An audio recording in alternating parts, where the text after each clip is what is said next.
update here. Just taking a look at our current weather alerts that we have here. This is from the National Weather Service weather alerts here. And so you'll notice that we do still have some of those blizzard warnings. We talked about that in some of our live updates yesterday, but there was a couple of feet of snow that fell, and even some blizzard conditions were recorded in the Wisconsin area with some of that heavier snowfall. So we've got those alerts here. Wind advisories, those are going to be expiring. In fact, these here in central Missouri have already expired, but this hasn't quite updated for that. Then we've got more alerts here across the Northeast as well. We've got tornado watches along the East Coast. Of course, we talked about how today there's quite a significant risk for severe weather today, with some of those stronger winds and tornadoes being the primary hazards with those. And then we've got some freeze warnings because that cold front did drop off our temperatures significantly to areas that typically don't get this cold for this time of year across the deep south.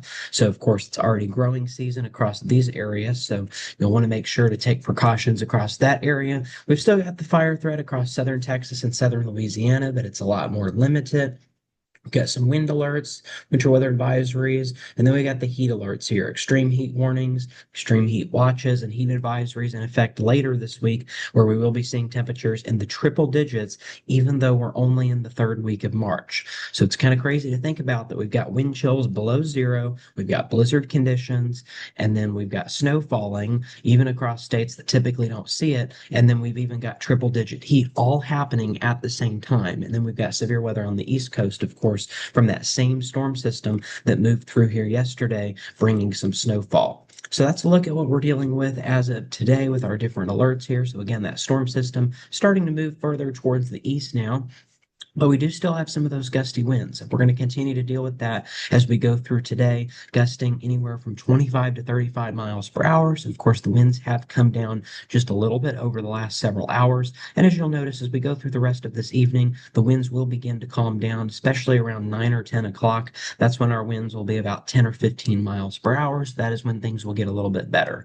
Of course, our wind chills will get a little bit better tomorrow as well, even though our temperatures will be about as cold. Here in Columbia, we were about 14 degrees this morning, but our wind chill has been about 5 below zero at times, and that's been because of some of those stronger winds. So again, 5 to 10 degrees, even 15 degrees below zero there in Maryville this morning. But then you'll notice as we go through this afternoon and evening, we'll continue to see those wind chills increasing because those wind speeds will be decreasing. And so that's what's really going to help us out here. This from the National Weather Service there in Kansas City and Pleasant Hill in Missouri from their weather story. But again, that same storm system still causing some very active weather here across the Midwest and the Northeast here with some of those different severe thunderstorms. I will say the good news is we've had a lot of tornado warnings, but we've only had one reported tornado out of this entire outbreak of severe weather over the last 24 to 36 hours. The only tornado report that we've had as of right now, which was around lunchtime today, so a few hours ago when we had this updated information at the time of recording, you'll notice we only had one tornado report in the state of Arkansas. So that was all that we had as of 11 a.m. on Monday morning. So that's really not too bad considering how long this outbreak has been ongoing. We've only had one reported tornado. Of course, we've had lots of straight line wind damage, of course, as well, but still kind of something that's interesting about this storm system here.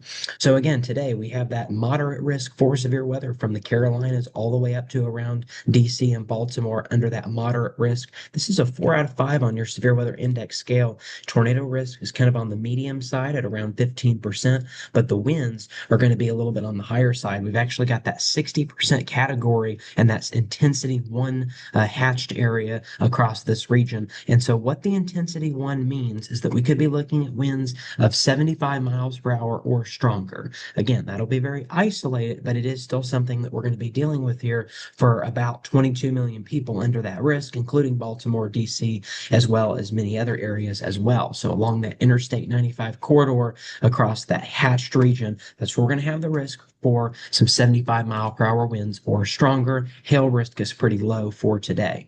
After today, the severe weather threat will move out of here. The cold front will move through. It'll move off the East Coast. We won't have to deal with this storm system after today, maybe a few lingering showers by tomorrow morning, but that's about it. Now, unfortunately, because we've seen some of those stronger winds, that has led to quite a bit of power outages. Michigan leading the way here at about 118,000 customers without power there in the state of Michigan. We've also got several other states that have at least 10,000 customers. We've got California, we've got Wisconsin, New York, Pennsylvania, Ohio, Virginia, Kentucky, Georgia, Mississippi, Alabama. I don't know why I reversed those. Arkansas and Texas as well. So all of those states have at least 10,000 power outages at this point in time. So 11 states have at least 10,000 customers without power. So that's every single building that is without power, not the number of people, the number of households that are without power at this point in time. And so again, many states looking at some power outages, with the most significant power outages in Michigan. A lot of that has to do with the ice that we've seen, as some areas have already picked up over a half an inch of ice over the last 24 hours. That's part of the reason why we have more power outages in Michigan versus some of the other states. But a lot of these other states, it's because of some of those strong damaging winds that we've had over the last 24 hours with the severe weather. So we talked about how we did get some snow across the region. We had about 1.3 inches that I measured outside of my door here in Columbia. So there was some very intense snowfall rates, especially around 7 o'clock in the evening. And so that's part of the reason why we were able to get accumulating snow, even though it wasn't sticking at the very beginning.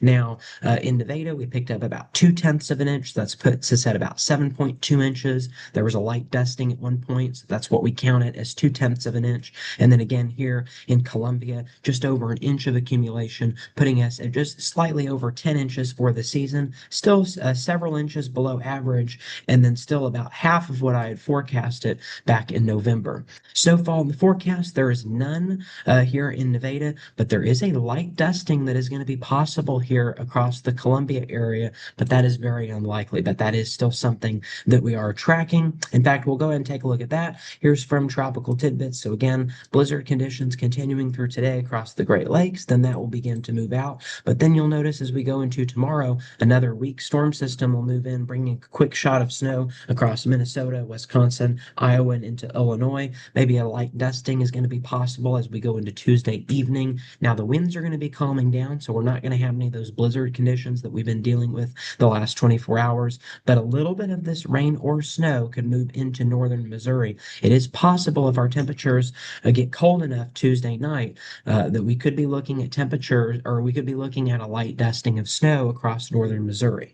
Now, at this point in time, this would not stick to the roadways, similar to what we saw out of this last event, and it's not going to be more than maybe a dusting. A quarter of an inch would be like the most accumulation that we would see. Also, there is a possibility that this storm system passes to our north altogether, and it's also possible that because temperatures could still be in the upper 30s, that it ends up falling as all rain. So at this point in time, accumulation is very unlikely, but if it were to occur, it would be less than a dusting, probably, or about a dusting is what we would be looking at. As far as other hazardous weather that we're looking at today, we do still have that fire risk. This is from the Storm Prediction Center's fire outlook here. So we've got critical fire risk across southern Texas, central Texas, and that elevated risk extending into Oklahoma as well, another area across New Mexico and Texas. So no outdoor burning across these areas. Be prepared for the rapid spread of wildfires across these areas. Then as we go into tomorrow, with some of those winds still hanging around across the state of Texas and Oklahoma, elevated risk, also including New Mexico, elevated fire risk as we go into tomorrow as well. So that's just another one of the threats that we are going to be watching for. All right, so let's go ahead and we're just going to show you kind of that regional, or I guess we'll call it national forecast over the next several days here. You'll notice that after today and tomorrow, things are really going to start to clear out for the most part. Again, we've got heavy, severe thunderstorms along the East Coast through tonight. Once we get through that, our severe weather threat is going to be over. Then we've got some intense snowfall here across New York and Pennsylvania as we go through the evening hours and overnight. Some of that lingering as lake effect snow as we go into tomorrow morning before that begins to move out. Once that happens, again, much colder temperatures behind this cold front. We're going to be looking at temperatures tonight in the teens. high temperatures today of around 30, low temperatures tonight in the teens, but then we're going to start to see the warm up as we go into Tuesday. Again, there is a quick chance for rain and snow here across northern and central Missouri. This would not affect Nevada and Joplin. This is mainly along and north of Interstate 70. So we have that chance for snow, a little bit of light snow continuing across the Great Lakes into Wednesday and Thursday. But you'll notice the rest of the country overall is pretty dry. We've got a little bit of rain here in the Pacific Northwest, but other than that, things are pretty dry. Things are going to start to warm up. Temperatures will climb through the 40s, through the 50s, through the 60s, through the 70s, even by the time we get in towards the later part of this week here. Weak storm system bringing rain and snow as we go into Friday and Saturday as well. But again, overall, things staying very dry over the next several days beyond that storm system that we're dealing with today along the East Coast. All right, so let's go ahead and look at your temperature outlook. So as we go 6 to 10 days out, we're looking at likely above average for the western two-thirds of the country. Again, we've got some pretty big heat that's going to be taking place across the desert Southwest, maybe even dangerous heat across that area. So we're going to be watching that. Below average temperatures in the Northeast. Precipitation is going to be below average pretty much across most of the country over the next 6 to 10 days. Now, we could use a break here across Hawaii as we're going to be experiencing above normal precipitation across that area. What about for the month of March? We still got a couple weeks left of March. So again, the forecast was for above average temperatures. Again, sometimes you can see below average temperatures, even though the forecast is for above average, but that doesn't necessarily mean the forecast is wrong. It just means that this is saying that our temperatures will likely be above average for the majority of the month. So we had a few days of cold weather this week, but that still means overall we've been above average. So keep that in mind here. So above average temperatures across most of the country, Alaska being the exception there. Precipitation, we've already seen a lot of it. Had tons of rain the last couple of weeks with severe weather chances, and then we had some snow, of course, yesterday. So again, that's something that we're still dealing with here. So again, above normal precipitation chances as we go forward in time. All right, now we're going to look at your hazards outlook from NOAA. So we've got a slight risk for some hazardously warm temperatures. So we're dealing with above normal temperatures across this region going from the 23rd to the 24th, where on the opposite side of that across Alaska, we're dealing with the risk of hazardously below normal temperatures across Alaska. And then the risk for hazardous wind across southern Alaska as well as into the Northeast. But the good news is here in the state of Missouri, we don't have anything on the hazards outlook. All right, well, that is it for weather. Now we move into sports.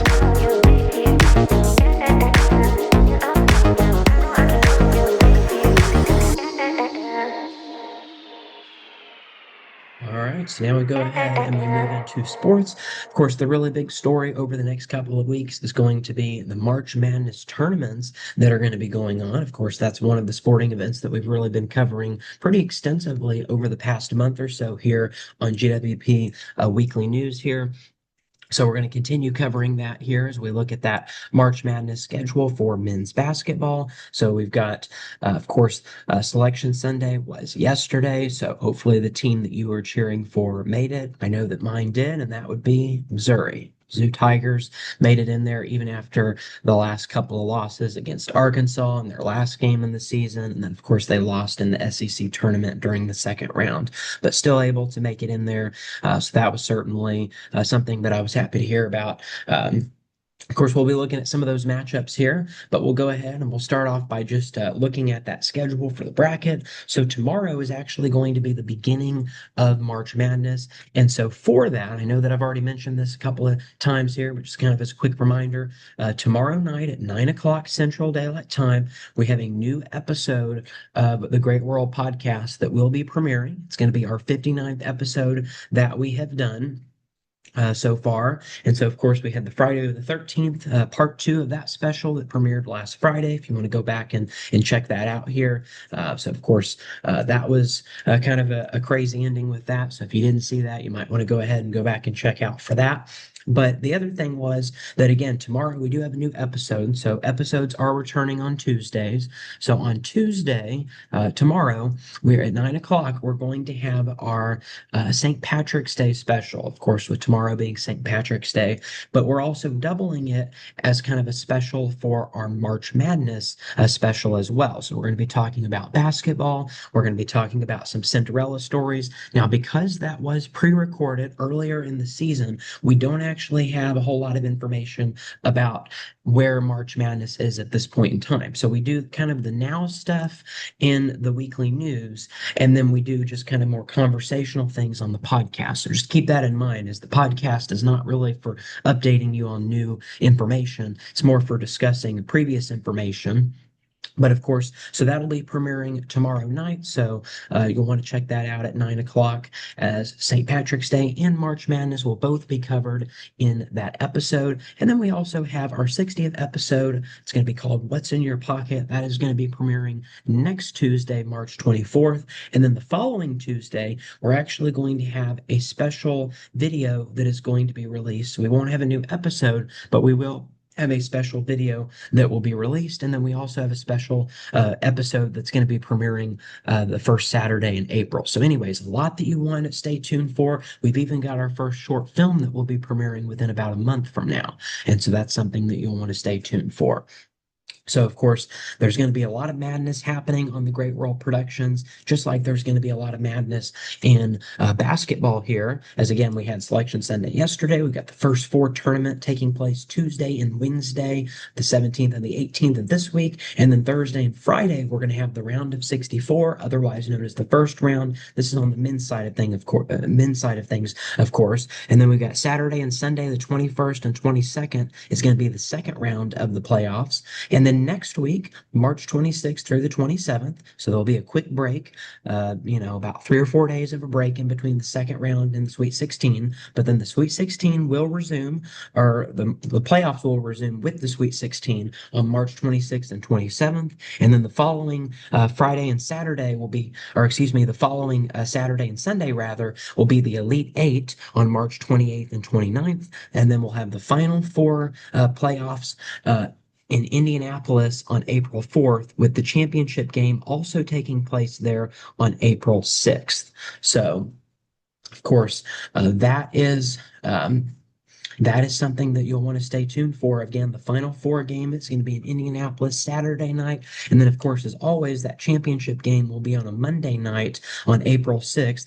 And something that is a little bit unique about this year with March Madness is the tournament is actually going to be occurring during the same weekend as Easter. Of course, Easter Sunday is on April 5th, but the Final Four is going to be the day before on April 4th. And then the championship game is going to be the day after Easter. So something that's a little bit unusual that we don't necessarily see just as often.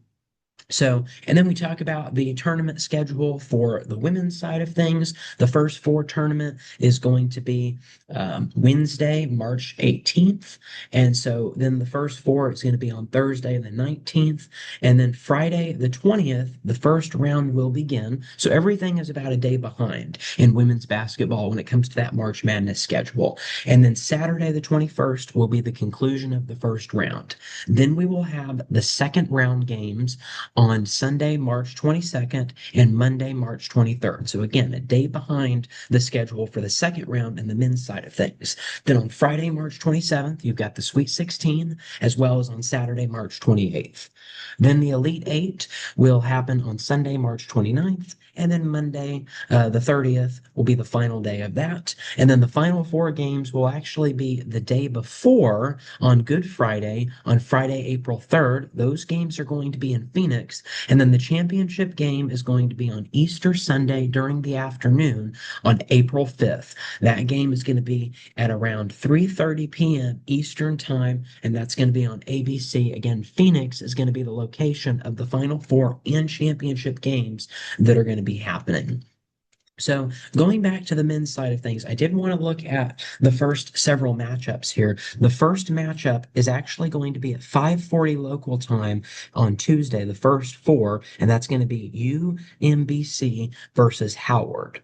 So that game is going to be in Dayton, Ohio. Then we've also got Texas that's going to be playing North Carolina State. That game is going to be in Dayton, Ohio as well, right afterwards.